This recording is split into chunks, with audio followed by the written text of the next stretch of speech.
अस्सलाम वालेकुम everyone, I hope you will be fine. जैसे कि आप सब लोगों को पता है कि हम सब डिविजनल एनफोर्समेंट ऑफिसर पीरा की प्रिपरेशन करवा रहे हैं, ठीक है। और इससे पहले हमने पीरा 2024 को कवर किया, जिसके टोटल 13 लेक्चर्स थे।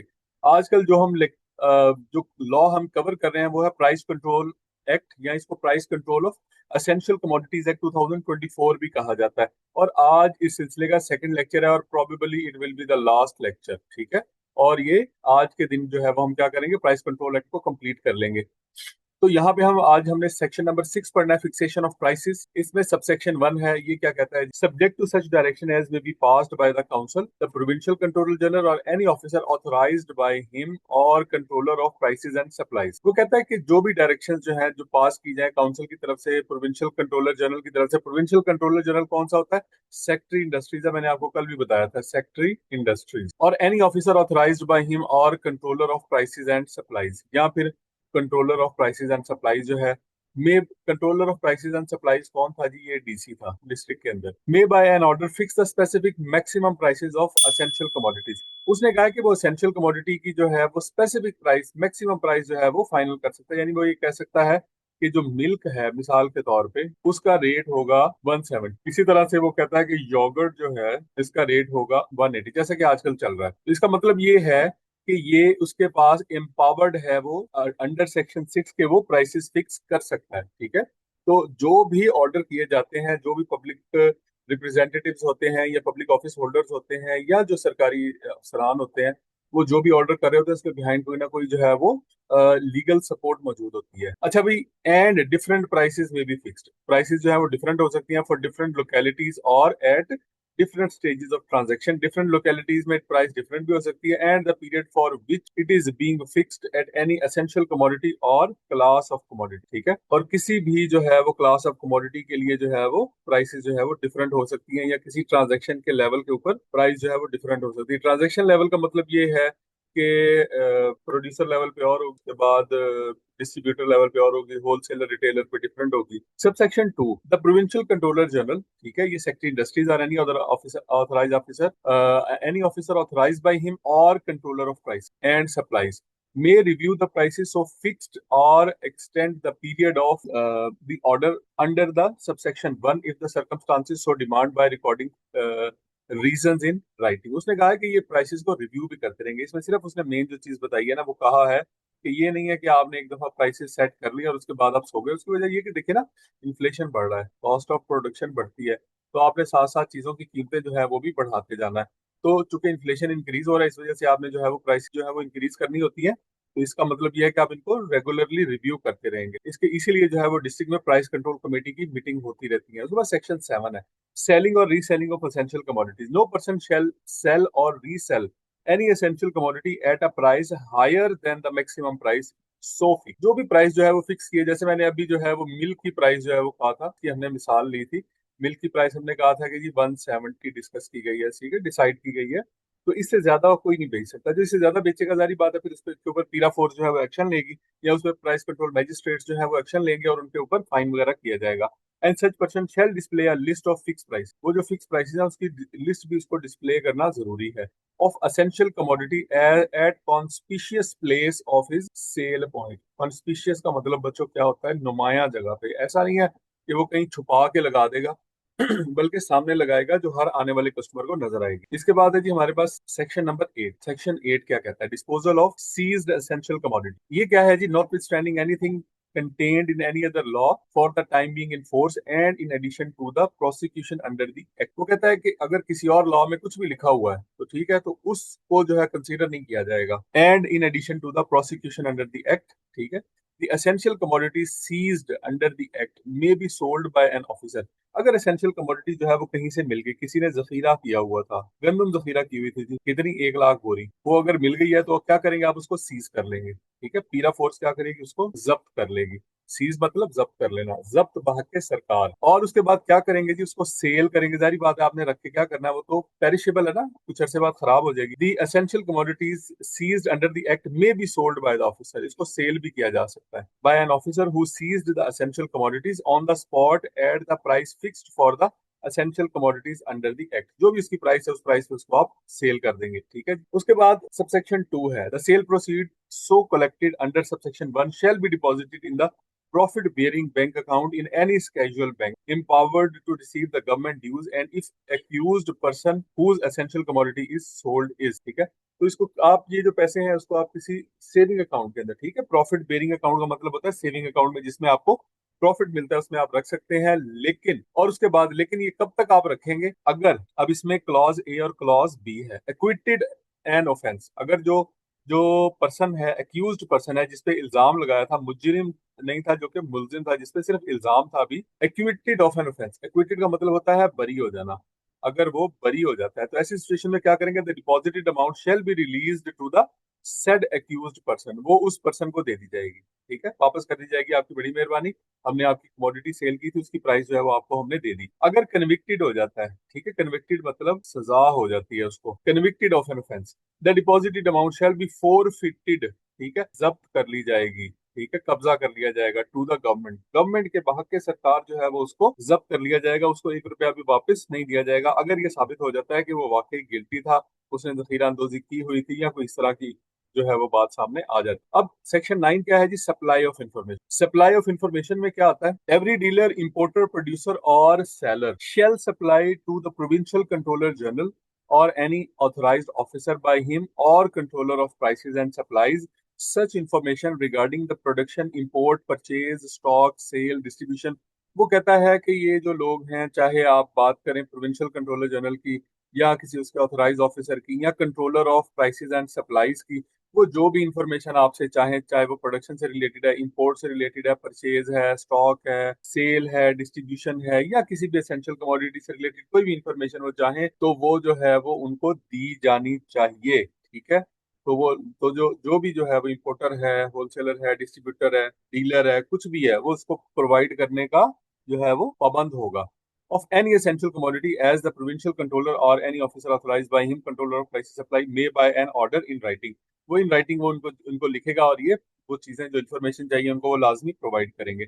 अच्छा, सेक्शन 10 है पेनल्टी से रिलेटेड।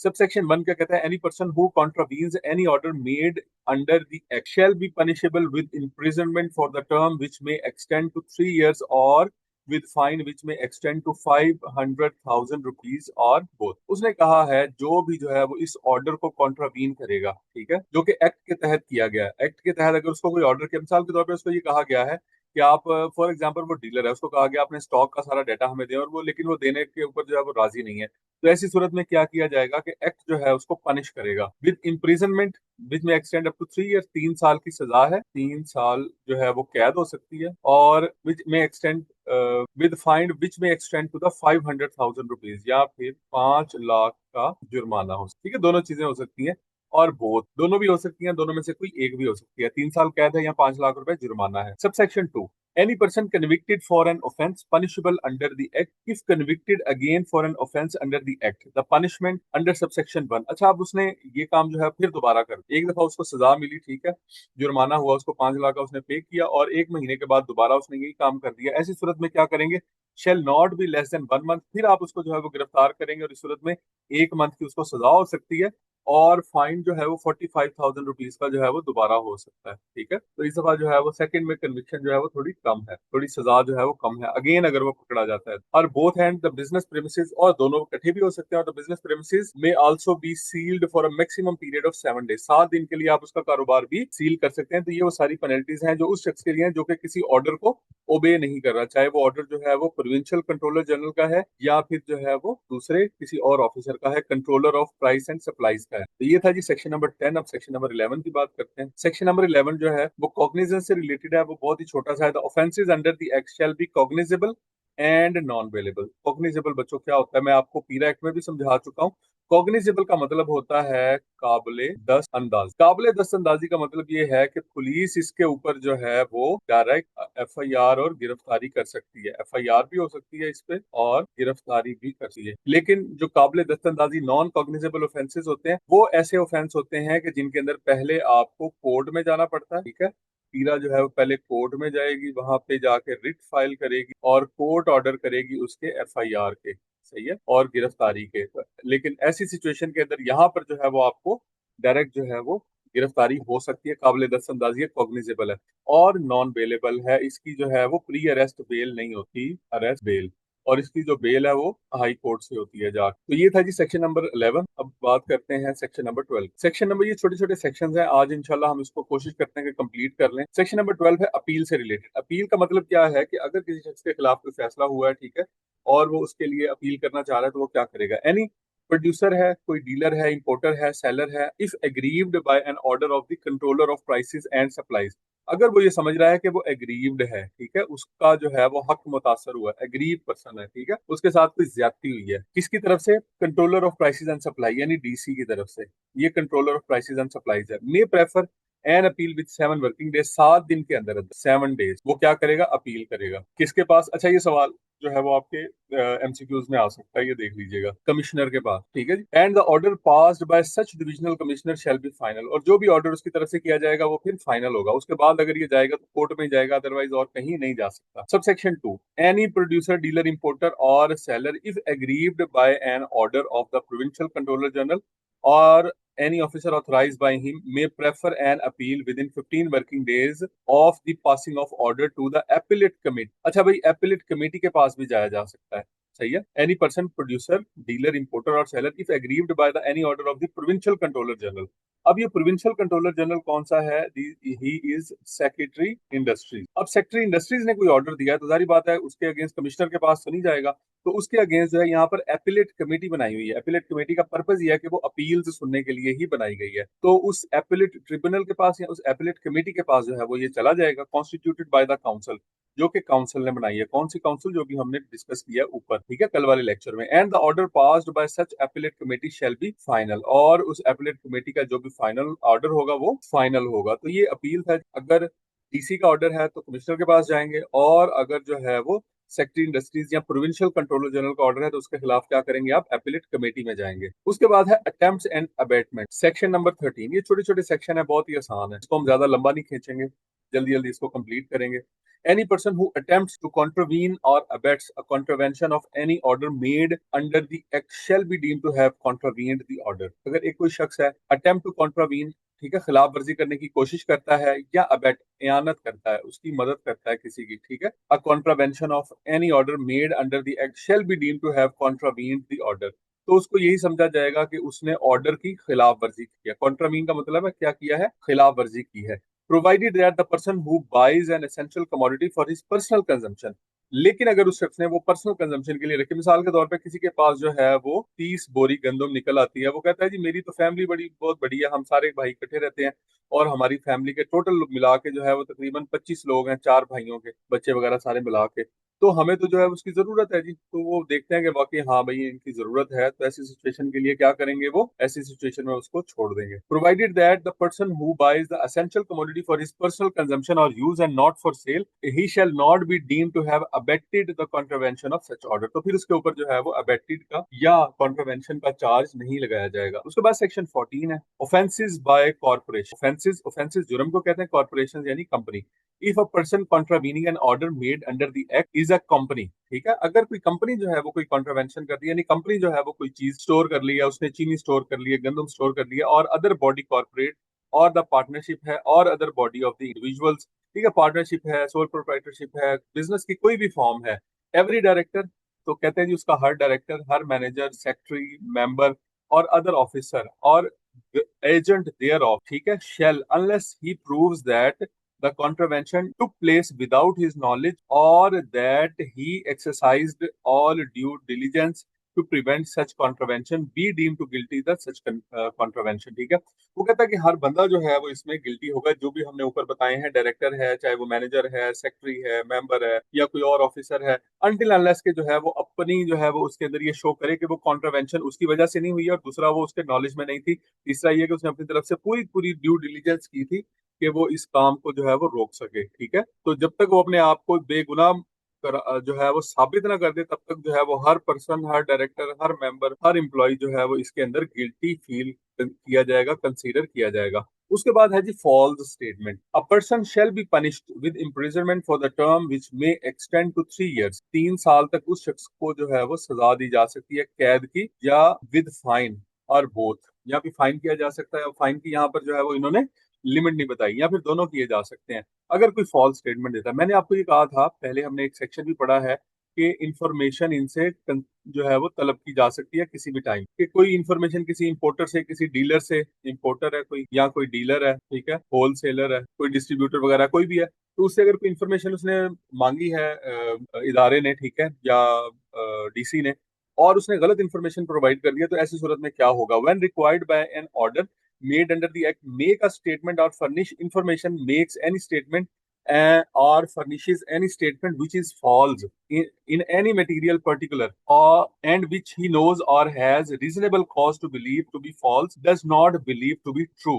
अगर कोई इन्फॉर्मेशन जो है उसने प्रोवाइड की है, ठीक है, और वो जो है वो इन्फॉर्मेशन गलत निकल आती है, तो फिर क्या होगा? इसके ऊपर फाइन भी होगा और 3 साल की सजा भी होगी। या फिर जो है वो क्लॉज बी है, make any statement as aforesaid in any book, account, record, declaration, return, other document which he required by such order to maintain। या इसके अलावा कोई और कोई बुक ऑफ अकाउंट है, ठीक है। एक तो यह है कि उन्होंने कोई इन्फॉर्मेशन आपसे मांगी कि आप कितनी सेल कर रहे हैं, तो उसने सेल का डाटा बना के दे दिया वो, और वो गलत लिखा, ठीक है। या प्राइसेस पूछ रहे थे किस प्राइस पे सेल कर रहे हैं, और वो डाटा इन्होंने गलत दिया, ठीक है। या फिर आप जो अपने अकाउंट्स बना रहे हैं वही गलत बना रहे हैं, रिकॉर्ड डिक्लेरेशन है, कोई रिटर्न आप फाइल कर रहे हैं वो गलत बना रहे हैं, तो ऐसी सूरत में भी क्या होगा? सजा हो सकती है, 3 साल कैद की सजा है, ठीक है, कैद है, और जुर्माना भी साथ हो सकता है, या फिर दोनों भी हो सकते हैं। तो आई होप कि ये फॉल्स स्टेटमेंट आपके समझ में आ गई होगी। अगर ना समझ में आई हो तो मुझे जो है वो आप लोग टेक्स्ट कर सकते हैं मेरे एडमिन वाले नंबर के ऊपर, जो है वो, तो मैं वो मेरे तक पहुंच ही जाता है, और उसको हम बच्चों को रिप्लाई भी कर रहे होते हैं। अच्छा, इसके बाद सेक्शन 16 है, power to try offence. Power to try offence, the offences punishable under the act shall be tried by the special magistrate appointed under section 14A। इस तरह के जो ऑफेंसेस हैं वो स्पेशल मजिस्ट्रेट जो है वो सुनेगा, जो कि सेक्शन 14A के तहत जिसको हायर किया गया है, of the code either in a summary manner as provided in section 262 and 265 of the code under the chapter of the code. तो उसको समरी ट्रायल, समरी ट्रायल ये होता है कि वो लंबा चौड़ा ट्रायल नहीं होता, ठीक है, उसमें जो है वो एक आध सेशन के अंदर फैसला सुना दिया जाता है, उसको समरी ट्रायल कहा जाता है, ठीक है। और ये किसके तहत होगा? कोड के, कोड ऑफ क्रिमिनल प्रोसीजर के सेक्शन 262 और 265 के तहत। और ये जो है वो एमसीक्यू के अंदर भी जो है वो फेवरेट क्वेश्चन हो सकता है किसी भी एग्जामिनर का, ये ज़हन में रखिएगा। सेक्शन 262 है और 265 है, इसके तहत क्या किया जा सकता है? मजिस्ट्रेट जो है सेक्शन 14A का, वो क्या कर सकता है? इनका जो जो भी इनके ऑफेंसेस हैं उनको, या इसका जो मुकदमा है उसको ट्राई कर सकता है, ठीक है। ट्राई का मतलब है कि वो सुन सकता है, समाप्त कर सकता है, ट्रायल कर सकता है। If a special magistrate has reason to believe that the offence punishable under the act has been committed by any person, he may enter the place or premises where the offence has been committed and try the offences as provided in subsection 1। ठीक है।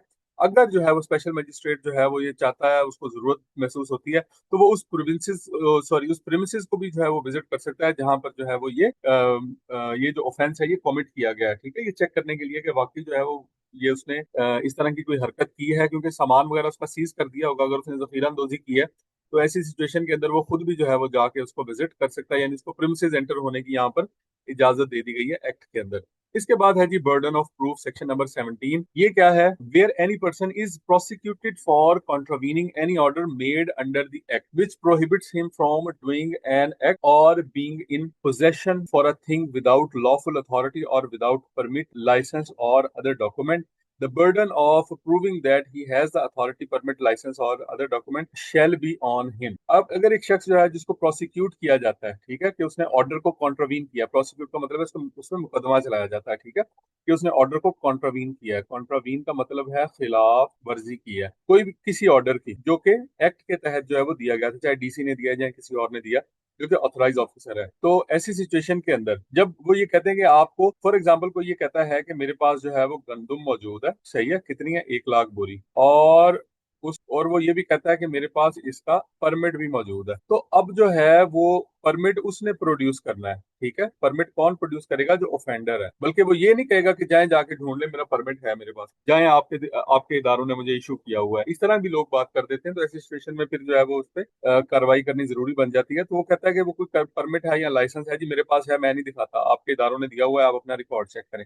तो ऐसी situation में burden of proof जो है वो किसने देना है? वो ऑफेंडर ने देना है, ना कि इदारा जो है वो ढूंढता फिरे जाके इधर उधर। तो बर्डन ऑफ प्रूफ किसके ऊपर है? वो ऑफेंडर के ऊपर है, या फिर जो सेलर वगैरह है जिसका प्रीमिसेस जो है वो सील किया गया उसके ऊपर है। अब इसके बाद सेक्शन 18 है, protection of action taken under the act. No suit prosecution or other legal proceeding shall lie against the provincial controller general. Provincial controller general के अगेंस्ट या उसके ऑथराइज ऑफिसर के अगेंस्ट, या फिर controller of prices and supplies यानी DC के against, ठीक है, कोई भी जो है वो कार्रवाई नहीं की जा सकती है। Anything which is done in good faith.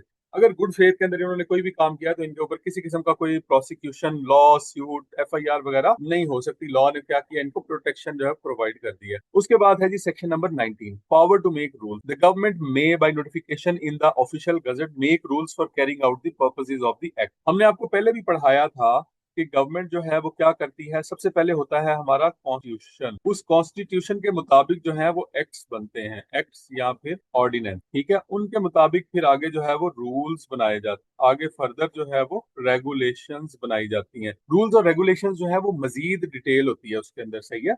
उसमें काम का सारा तरीकाकार लिखा होता है, क्योंकि ये जो एक्ट होता है ये तो बड़ा जनरल होता है, और इसमें सिर्फ आउटलाइंस होती हैं, इसमें बहुत ज्यादा डिटेल नहीं होती, माइनर डिटेल्स इसमें नहीं होती। तो ये कमेटी कैसे काम करेगी, किस तरह काम करेगी, प्राइस कंट्रोल का जो काम है वो कैसे कैरी आउट किया जाएगा, कितने अर्से के बाद मीटिंग कंडक्ट की जाएगी, ये सारी की सारी जो चीजें हैं। प्राइस कंट्रोल मैजिस्ट्रेट्स जो हैं उनको कैसे अपॉइंट किया जाएगा, ठीक है, उनकी क्वालिफिकेशन का क्या क्राइटेरिया है, किस लेवल का ऑफिसर होगा, ये सब कुछ जो है वो फिर आगे रूल्स एंड रेगुलेशन के अंदर जो है वो लिखा होता है। पावर टू फ्रेम रेगुलेशन, ठीक है। अब रेगुलेशंस फ्रेम करने की पावर जो है और रूल्स फ्रेम करने की पावर जो है वो भी दी गई है सेक्शन 19 और सेक्शन 20 के तहत।